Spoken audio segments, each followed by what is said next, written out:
I have created Plastiline, a gasoline alternative made from plastic waste. The entire world deserves to know that this thing that we're seeing polluting our world, this thing in our oceans, is not what we've been told it is. Plastic is made of petroleum, and it can be turned back into petroleum. Welcome everybody. Today we're going to be refining plastic crude oil here. This is oil that comes right out of my plastic into fuel reactor, and as we can see now, it's quite dark and just full of a mixed blend of a whole bunch of different short and long chain hydrocarbons. We're going to refine it into specific fractions that are going to be alternatives to gasoline, diesel, and jet fuel. So let's go ahead. Now, unfortunately, my plastic-made natural gas product is, for some reason, not lighting. It's quite weird. I've never experienced this before. I, run it through the burner, put the lighter on it, high pressure, low pressure, different size Venturis, it just would not light on fire. And it's really weird. So if you guys have any suggestions as to how I can fix that, then please let me know, because in the past, my past distillations and refinements, we used the plastic-made natural gas, a natural byproduct from the process of plastic into fuel. We used that to, actually refine the oil product. But unfortunately, since I don't have that natural gas product, we're going to have to use propane today, which I normally don't do because it's like we already keep the energy all within the same system, but it's all right for today. So let me know if you have any suggestions. I guess I'll show it on tape in the future, but maybe somebody knows what this may be. All right, so let's go ahead and pour it in. I already have about 3 gallons inside of our distiller now, and I'm going to be adding about half a gallon.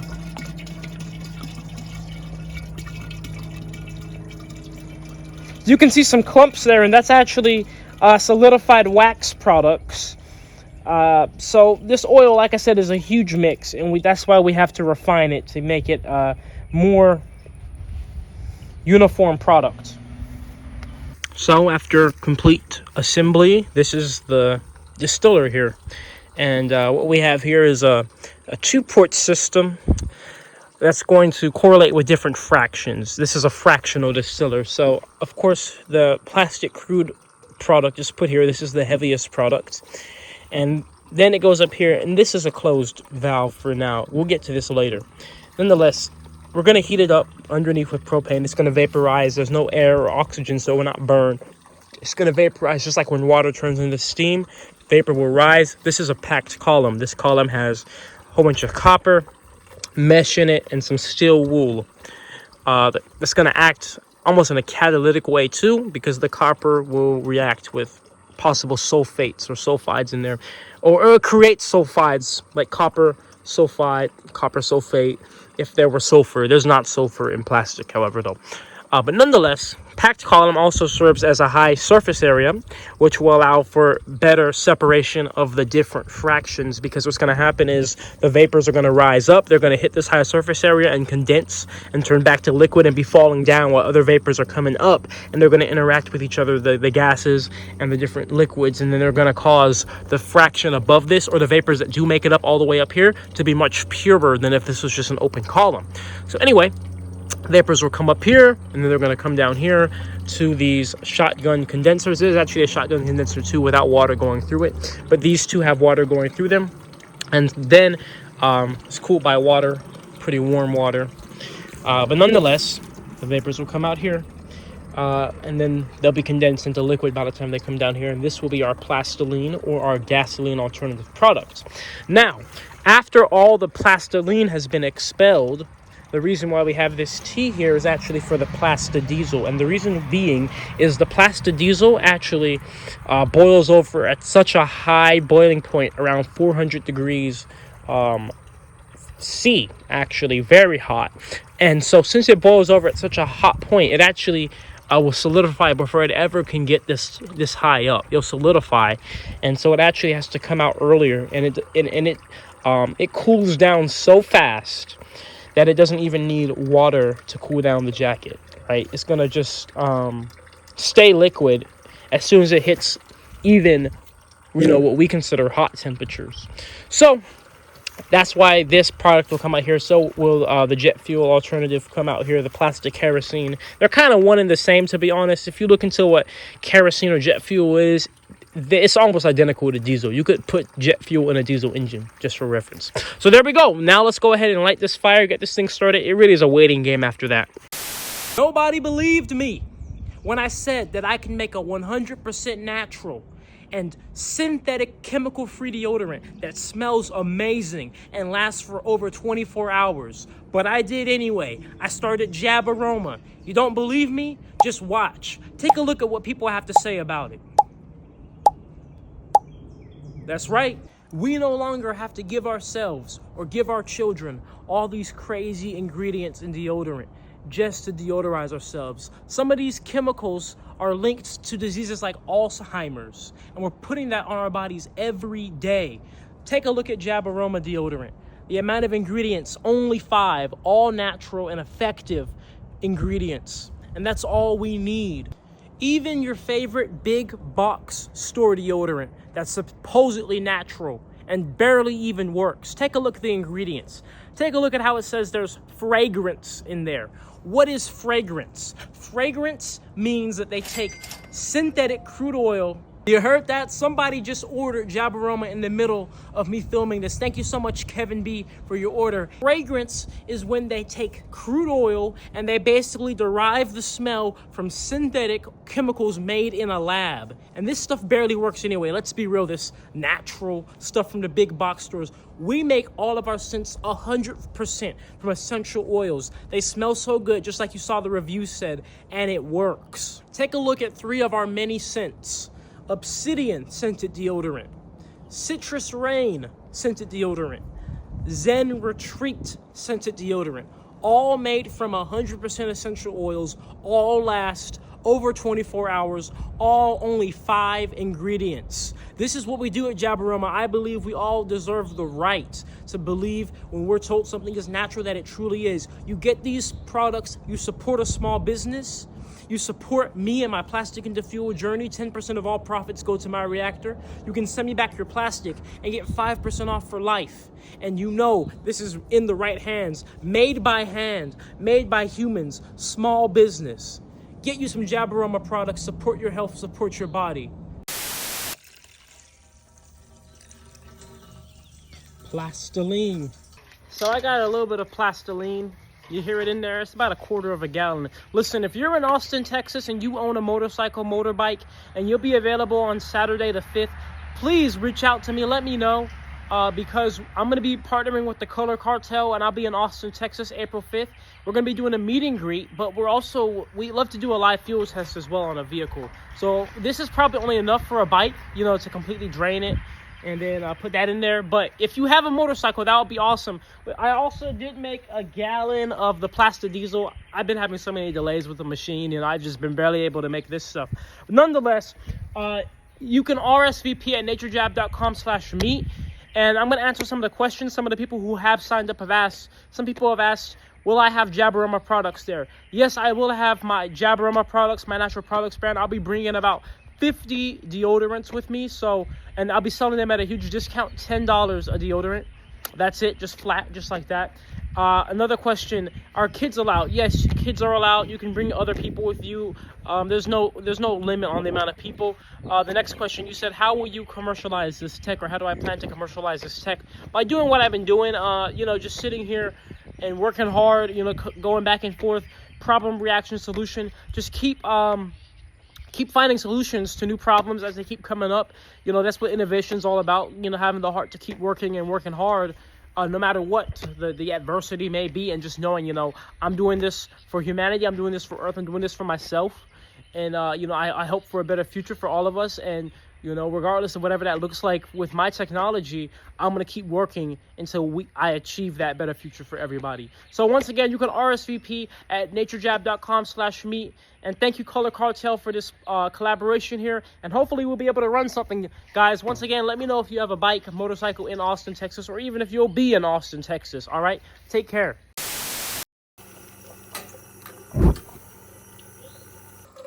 So right now we are about 20 minutes in, and if you look very closely, you can actually see some vapors coming out of this output pipe.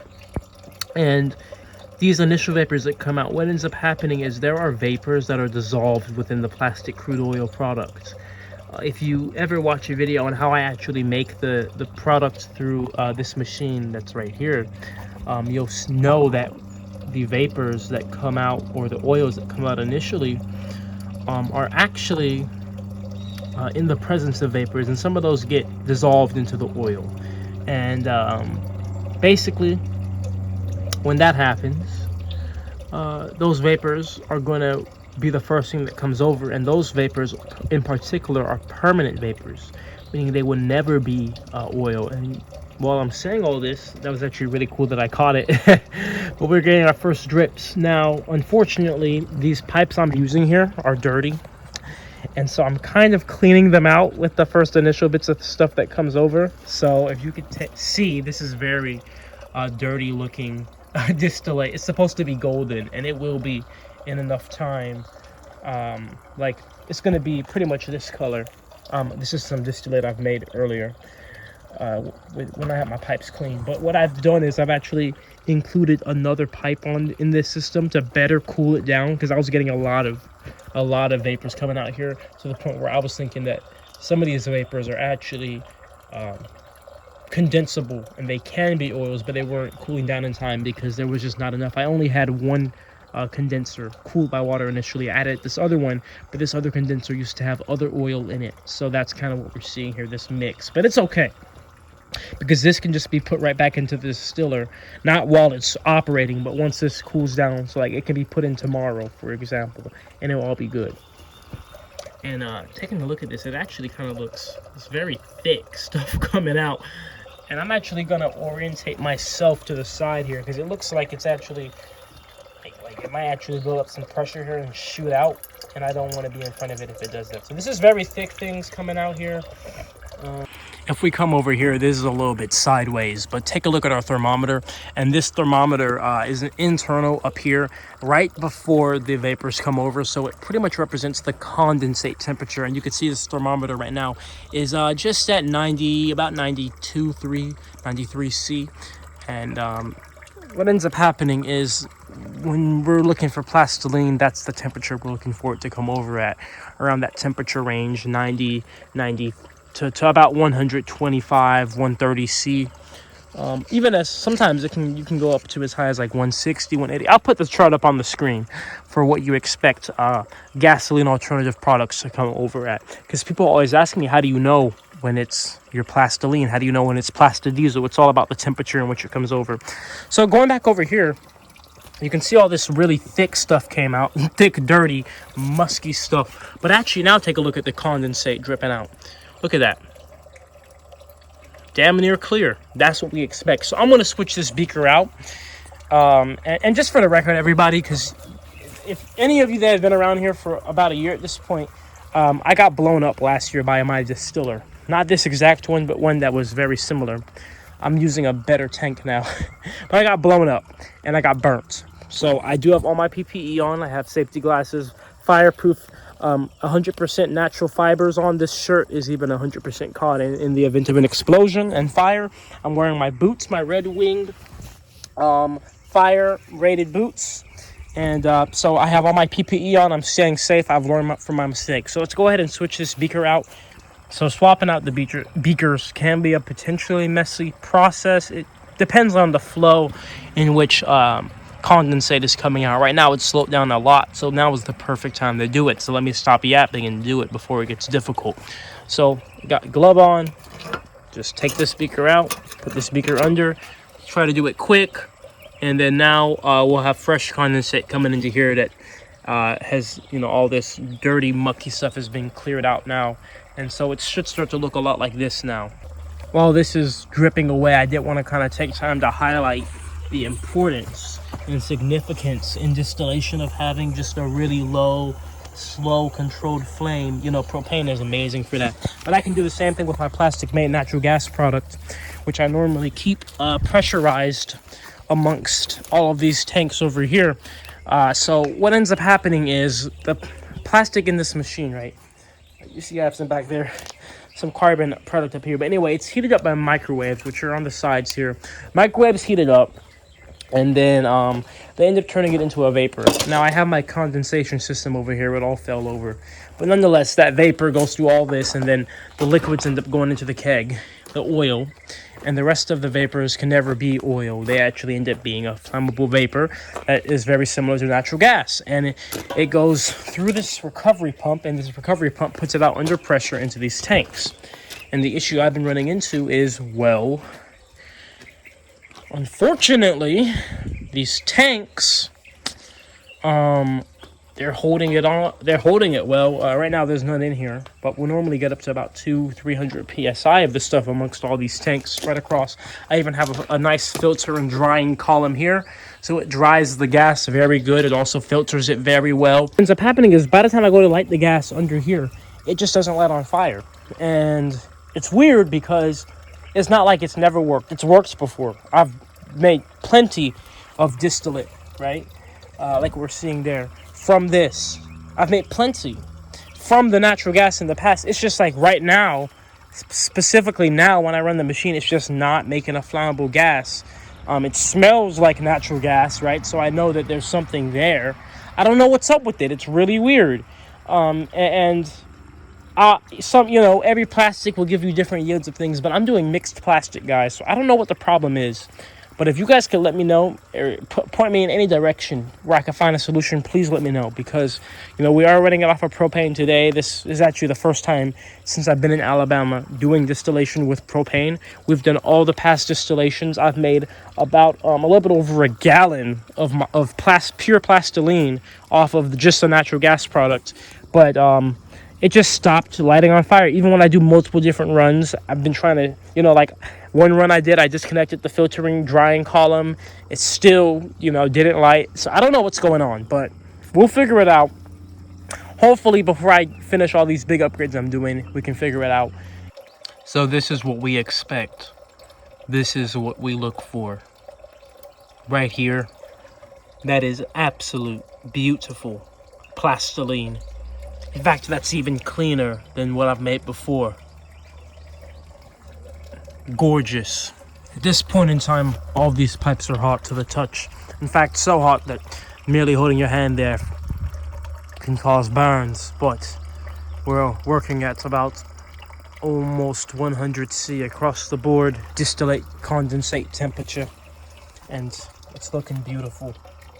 As you can see, the viscosity is quite low. Color is amazing, and it seems to me that adding these additional condensers is doing the trick because I'm not seeing any excessive vapor coming out. All right, so you can see that we have a few different beakers here with the clean product in there, but obviously as we can see, there's oil and water separation because there's some water as well. Yes, plastic does have water and moisture within it. It could be external moisture, like a water bottle that has water remnants, but also when plastic breaks apart, there's sometimes just simply water formed from the chemistry of the plastic. So nonetheless, we're going to take this, we're going to pour it into my separatory funnel here, and this will separate the water and the oil. I love a glass funnel. They're so delicate, but they're so beautiful at the same time. It's worth it. And so we can also see, this is very interesting. Take a look at the oil there. It's like a layer of kind of crud in it. We have filters to deal with all that.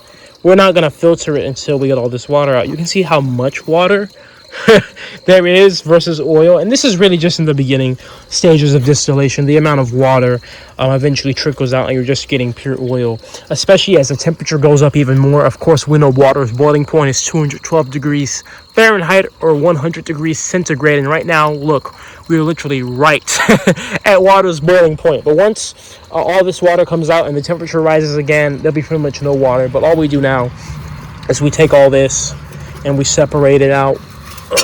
Some of this, like this, I think is just pretty much water. I mean, there's some azeotropes, meaning oil and water forming a mix together where they're kind of stuck, like the oil almost gets dissolved into the water. And so some of those occur, but for the most part, we're dealing with just simple water and oil mixes here. And guys ask me what I do with the water. And I actually have a storage bin for the water because, of course, this water, I'm sure, has other things dissolved in it, other water-soluble petroleum chemicals dissolved in it. So no, I do not just pour it out. I actually intend to run it through an activated carbon filter many times to catch on and to, what's that word that activated carbon does? Adsorb. It's going to adsorb a lot of these hydrocarbon chemicals, and then I want to make sure the water's clean and fair enough to go, just be poured out.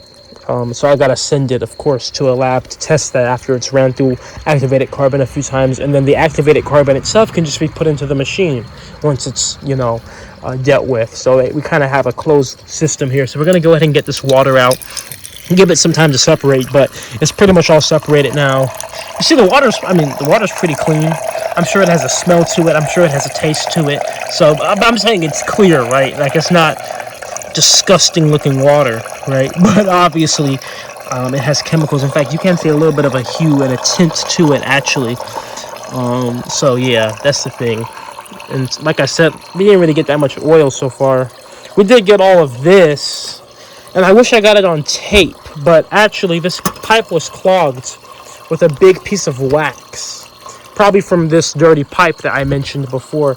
And so it was like literally coming out. I went to poke it out with a little cleaner here, and when I poked it out, just this huge gush of oil just came out, and it was all this that was like built up and backed up in here. So like I said, all of this needs to really go back into the distiller. This is just a lot of different things put together, but we can even see there was water with that too. Oh crap, I'm about to overfill this, but I saved it. Yeah, I'm good. So anyway, look, I'll show you guys directly. We're all about transparency here. And so this is my bin over here. This is quite messy. Oh shoot, spilled a little bit of the water, not my intention. I apologize. This is my bin right here where I pour the water into, and I did not have it set up. I wasn't planning to do this on tape at all, so I apologize spilling just a little bit of it there. Usually not the case at all, but anyways, I normally have this completely closed to the air so no additional water gets in there. You can see it's actually being filled up quite a bit. There's a metal container, and you can see there's a layer of oil at the top, and the idea is, every time you pour some in there, you're going to get some oils. Inevitably, even though it's perfectly separated, it's not truly perfectly separated, and eventually there'll be so many oils at the top of that where I can just kind of skim them off and then put them back into the distiller. That's the idea. So we're going to get some more water out here. You can see almost there with just the oils, but then we got all this.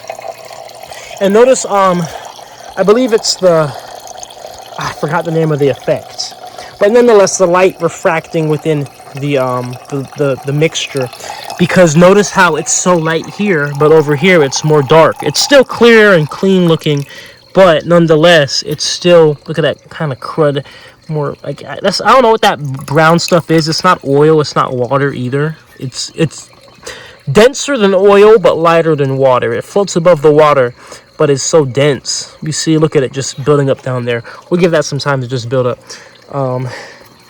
Set this aside over here. And actually, interestingly enough, look at the bottom of this, right? This was a gallon of the plastoline. You can see there was some water in there. But also, this has been sitting out for a long time. And take a look. It kind of became this color. So maybe this is the color of plastoline when it oxidizes. Perhaps. Interesting stuff to see. And so we've been going strong here. We're about, 2 hours in at this point. Distillation is a long game, my friends. Distillation takes time. You got to be patient with it. If you rush the distillation and heat it up too much, you end up just kind of mixing all the oils that just come out as crude oil on the other end. And so it defeats the whole purpose of doing it to begin with. So tapping this around, we can see more of that kind of weird film heavy stuff collect here at the bottom. Once again, I don't know what it is, because it's, if it was like physical dirt, like clay or metal debris, surely it would be denser than water and not float above water. It's intermediary between water and oil. Maybe it's wax. That would make sense. Look at that. It's just weird, gooey, heavy stuff. There we go. The oil will flow. Like, you just can't deny when it's flowing out of something how clean it looks. Like, wow. It looks so clean, so good. And it's just crazy. This is made from plastic waste, isn't it? But this is reality. I mean, plastic is made of petroleum, you know, and this is a basic chemical feedstock to build anything in the world off of, as well as it is fuel. So, you know, this has so many uses. It's just beautiful to see. So taking a look here, you can see this debris layer better, and you can see once again it's above the water, but in between the oil. So I just don't know what it is. It's so interesting to me. Hey, look, we're learning a lot. You guys can tell me what you think that is. But either way, once again, this is going into the my repository of wastewater and waste oil. And take a look at this. It actually cleared up even more once it was separated from the water, which makes sense. Water makes oil look clogged or cloudy. And so it's even cleaner now. And at this point in time, the dripping has slowed down a lot, which one is great. That means the water's pretty much done. And for two, that means it's time to up the temperature, aka make the flame bigger. But mind you, up to this whole point, the flame has pretty much been the same size. So going back to what I was saying in the beginning, it's so important to have a consistent heat source that you can keep low for hours. Because, like, look at that, it's so small. Now we're gonna turn it up just a little bit. You know, the plastic made natural gas is perfect for this too, because there's so much of it, you know. So I can keep a constant heat source. Like I said, we've been doing it for so long, so I know it's possible. Just a little bit bigger, but that'll make all the difference. These are insulating alumina bricks around here that I can touch them bare like that. These are insulating. So, and they have a very high thermal value, or whatever you call that. I don't know what the terminology is. It's ironic because they're bricks, and you would think that they would conduct, but they don't. They're pretty good. So everything was good, but this, of course, is hot. Pipes, hot. Could insulate this to also, that's another way, instead of having to up the heat, you could also insulate your pipes. But also insulating your pipes could also work against you, because then you don't have as much condensation happening in the pipe, which causes better separation, which gives you higher quality oil. But take a look at that. I just upped the heat just a little bit, literally not even a minute ago. And look, the amount of drippage has already increased. So distillation is a very, very sensitive and delicate process. You know, I've been doing this for years now. I've definitely understood. You can go back and watch my first few distillations. I almost caught everything on fire, rushing, all this type of stuff.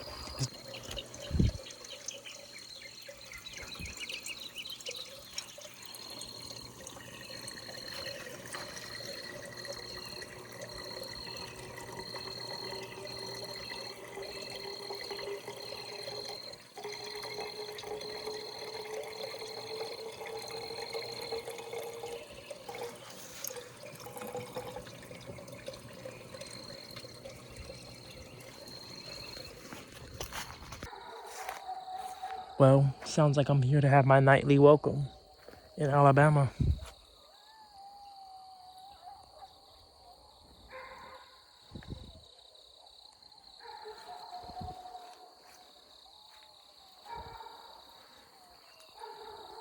Coyotes. I'm back. It's dark out here, but the diesel product is coming over.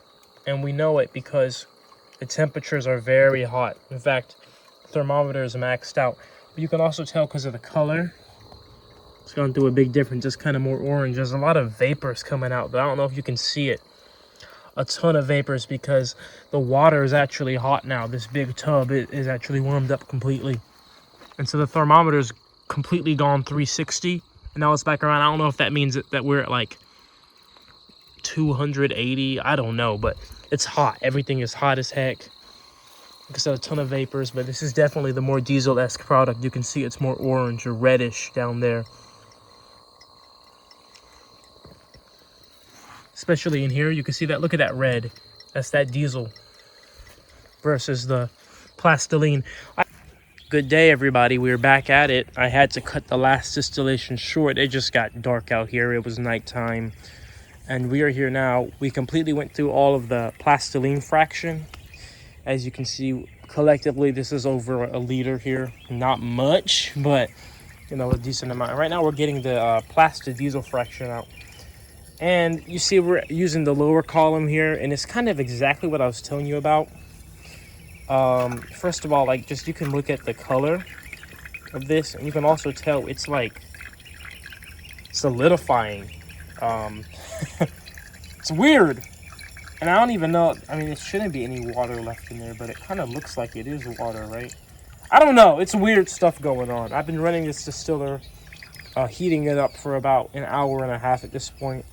There's a lot of vapors coming out, which is probably because this isn't cooled here. I'm going to have to plumb this up to the water system, so that way we don't continue to just lose all these, any distillate that isn't cooling down adequately. The issue is sometimes these columns can get clogged because you can see how the distillate is trying to wax up and harden, even just from the temperature of the glass. You know, like, look at the sides. Well, actually, it's probably because it's coming out so hot. It's actually steam I'm probably seeing. Yeah. Oh, look at this. It's vaporizing a lot. We definitely got to cool it down. So let me go ahead and do that. And then I'll be back. But you can see at the bottom here, this is what I'm talking about. It's waxing up, right? It's solidifying up. So if I cool this down too much, it's going to actually solidify inside and clog this. And then it could possibly build up pressure. And, you know, I already been in a distillation explosion before. I don't really want to again. It's very interesting what's happening. I mean, just the rate of flow is very high. As I expressed before, we normally expect mostly a diesel-esque fraction so like, for example, per gallon of the PlastiCrude oil product, about half of that gallon will be the PlastiDiesel product, and a quarter of it will be the Plastoline, and another quarter will be the jet fuel. But like I said, the diesel and jet fuel are kind of one and the same here.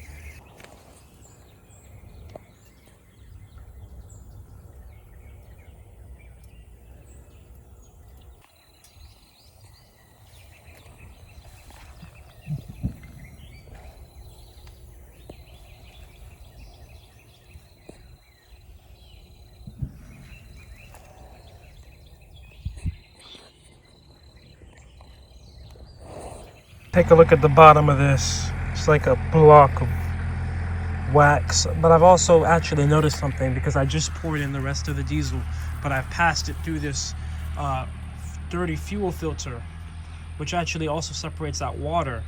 And this is not going through, so this is water actually. And I noticed when it went through this filter, it's actually not waxing.